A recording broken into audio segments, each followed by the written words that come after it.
nature, elle est bien faite, et pourquoi chercher sans arrêt à la combattre, à lui affliger des choses qu'elle n'a pas forcément envie, quoi.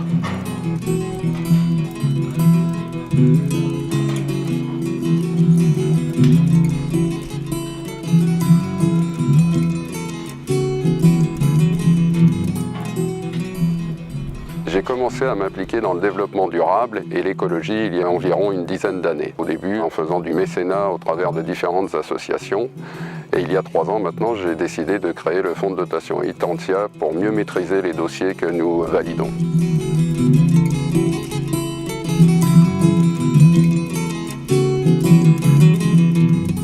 En 2011, Monsieur Pinault m'interpelle sur un sujet, donc je savais qu'il était très motivé et impliqué dans les questions de l'environnement, du développement durable. Le développement durable chez Itantia est une particularité que nous développons déjà depuis une dizaine d'années par des dossiers simples et concrets tels la réduction des émissions de CO2, des véhicules hybrides, une réduction de nos consommations de chauffage, etc. Le fonds de dotation a une vocation aussi à ramener les gens vers la terre et vers l'écologie.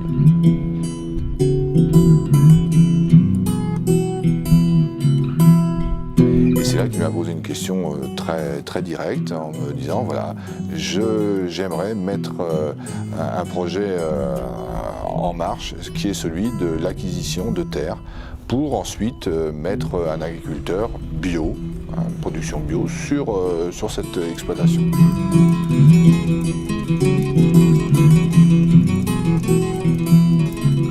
Monsieur le maire m'a informé sur quelques lignes dès le départ d'orientation du projet, et puis à moi de me dire si j'étais prêt à me lancer dans ce projet ou pas, quoi.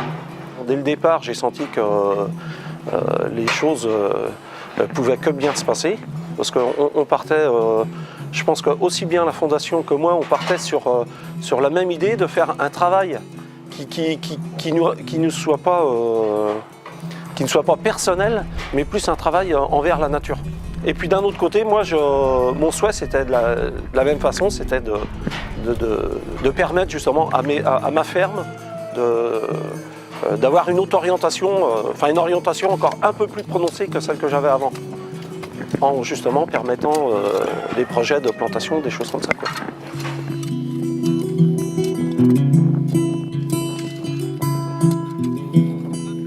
Il me semble aussi important aujourd'hui, dans une région telle que l'Anjou, de pouvoir produire sur place pour la consommation des habitants. Nous allons donc essayer, avec M. Charbonnier, écologiste convaincu, de pouvoir amener une matière première, non seulement au village de la Jubaudière, mais aussi à nos employés, pour créer un lien direct entre la terre et l'entreprise.